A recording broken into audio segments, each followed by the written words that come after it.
coverage that isn't very good, and they go and they have some sort of event, some catastrophic or micro catastrophic, I guess, event, and then have the consequences thereafter. What happens?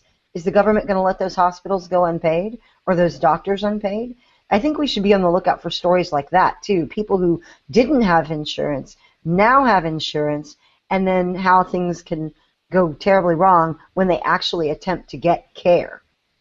I think that's a good point, and we've already seen a few stories here and there of people who they have Obamacare coverage, but it's effectively not coverage because their deductibles are so high that they are still cash medical patients, but they're now cash medical patients for $300 a month when they used to be cash medical patients for free. And it's like, well, wait, what the hell? And Pradeep, you've shared a couple articles about that, but then the other thing is that I saw today, I didn't have a chance to read, was an article, I guess, in Forbes with some ideas that the GOP has of little things that they want to do, like they're starting out with an agenda. This is our first 100 days. We're going to do this, that, and the other. Was that?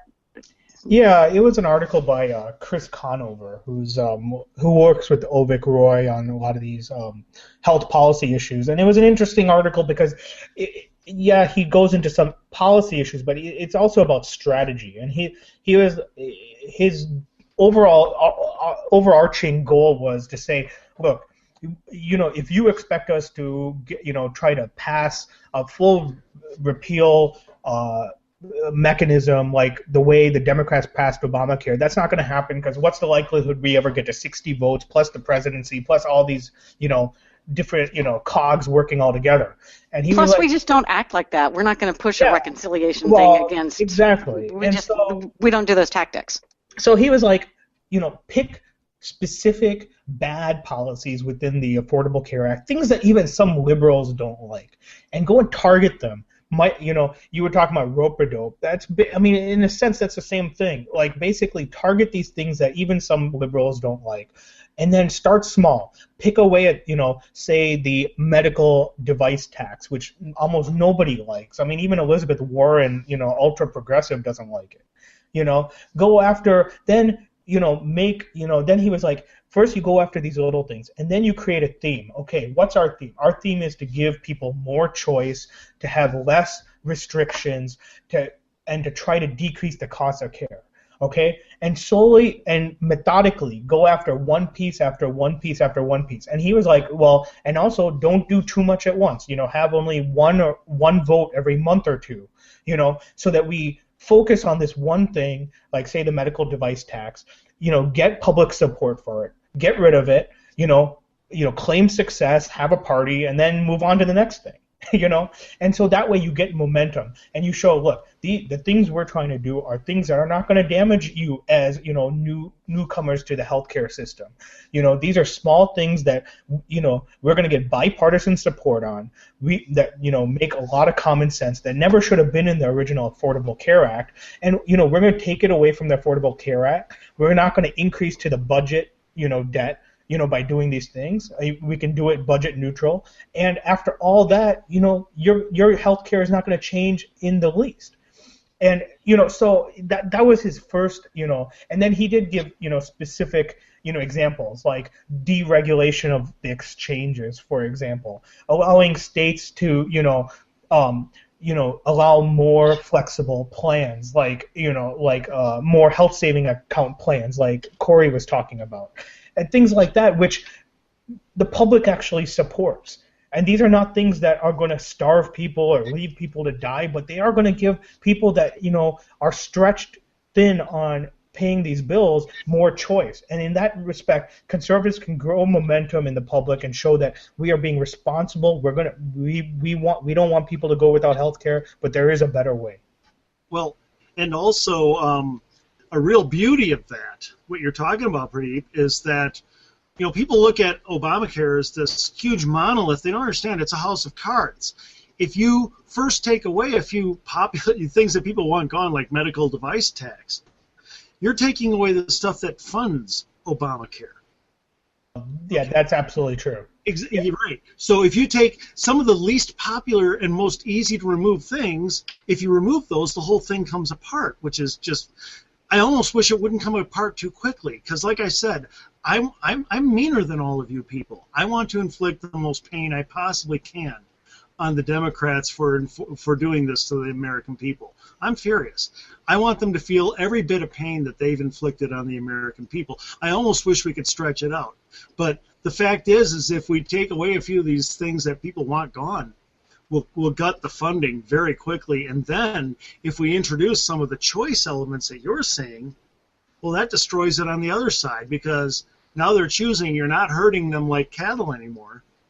Well, what's left? You've undercut the funding, and you've put choice on top of it. Yeah, the funding was always like you said, a house of cards. I mean, and so like things. It's amazing at how many pieces of this puzzle are so unpopular, and that basically the public supports the conservative position. You look at the employer mandate, the individual mandate, the medical device tax. These are all things with heavy public majorities, with even many liberals that don't agree with these things, that could easily be chipped away.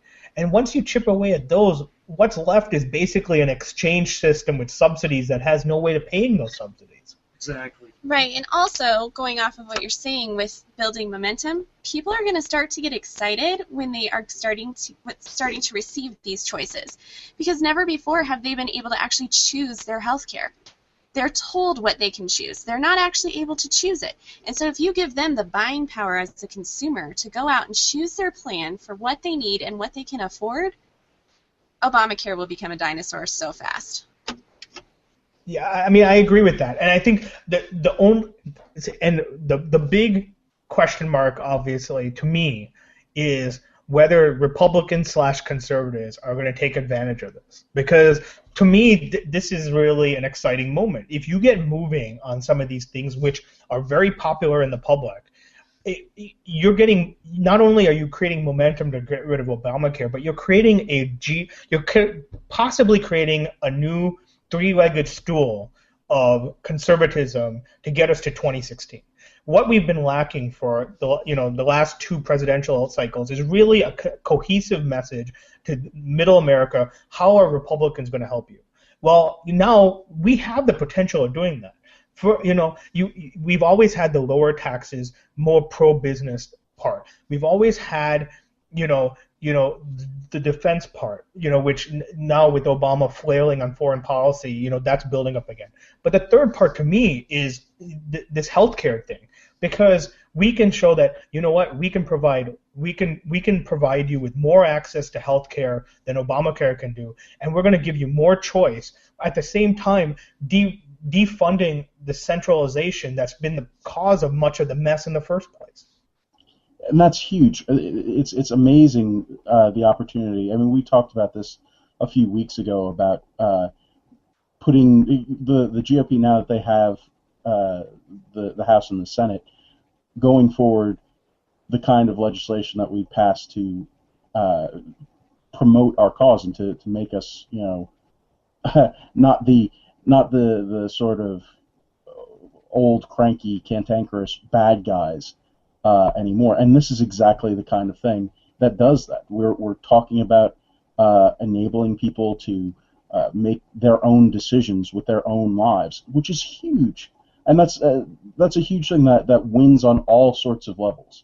So this, I think you're absolutely right, Pradheep. I think that this really does have a shot at rejuvenating the image of the GOP going forward, and we have the guys there. I don't know. Maybe I'm a little bit too optimistic, but I think that we have some serious politicians in D.C. now that are going to get this done. I think that it's hard to say that with the kind of majority that we have in the House and now in the Senate, this is going to happen. It would be ridiculous to imagine that this doesn't happen in the next couple of years. It's a huge win, and it's a huge win for the American people, and we can make that stick. And I think a key is going to be for us to continue to talk about the repeal of bits and pieces of Obamacare, not because we hate Obamacare, but because we have a better solution to provide more choices and better services to the American people. And to provide, to repealing the medical device tax will allow for the evil pharmaceutical companies and the medical inventors to invent things and keep coming up with the genius stuff that keeps us alive. And we want that to happen, so we need to get rid of these punitive taxes and see we're helping people learn that when you tax something, you get less of it, so we want to not tax things because we want more of them. And that's communicating and teaching people by example what conservatism is. And not only are we getting some good conservatives in there and they're good politicians, they also seem to be good at creating a strategy and defining the tactics that support that strategy and sticking with it and being able to, and they're getting better about communicating in the realm of the liberal media. I think we've grown up enough. We've stopped to just wishing that the liberal media wasn't the liberal media, and we've started focusing on, and by we I mean they have started focusing on, how do I work within this system as it is, and so that's a good thing. I think going forward from here, what I'm taking away from all of this, to sum it up so that we can move on to some other fun stuff that we wanted to talk to, I think that what we're looking at is a strategy of piecemeal, I want to say tinkering, but not even that, but piecemeal cobbling of new solutions into the law as it exists. Improving what we can when we can, I think. Maybe. Right.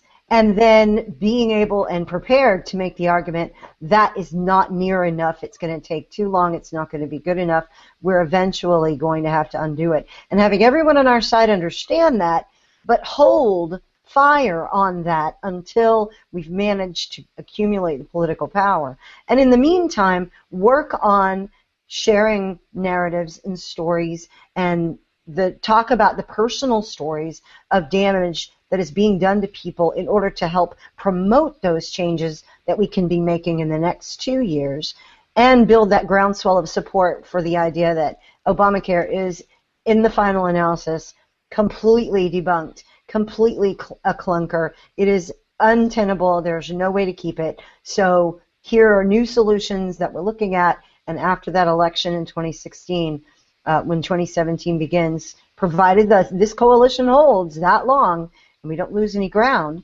that we can be able to make some serious strides towards repeal at that point. And will we be at that point experiencing a brighter sunshine and the lessening of the rise of the seas and all of the wonderful things? Oh no, all that stuff's coming back because so the sea level's going to rise again, and pollution's going to take over the planet, but at least this will be dealt with.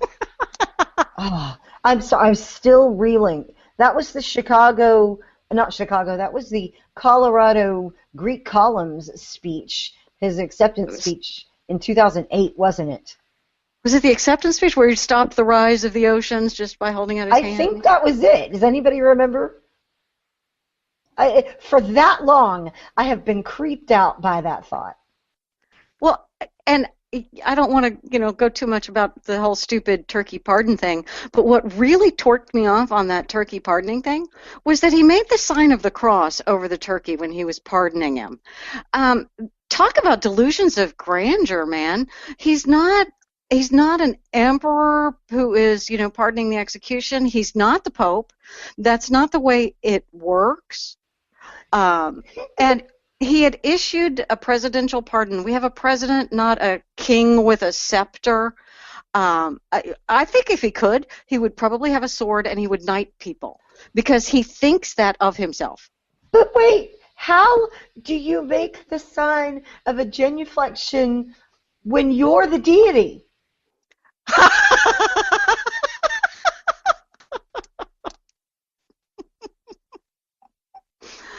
Oh, I just had to throw that out there because, this is what the sea levels will begin to fall, the planet will begin to heal.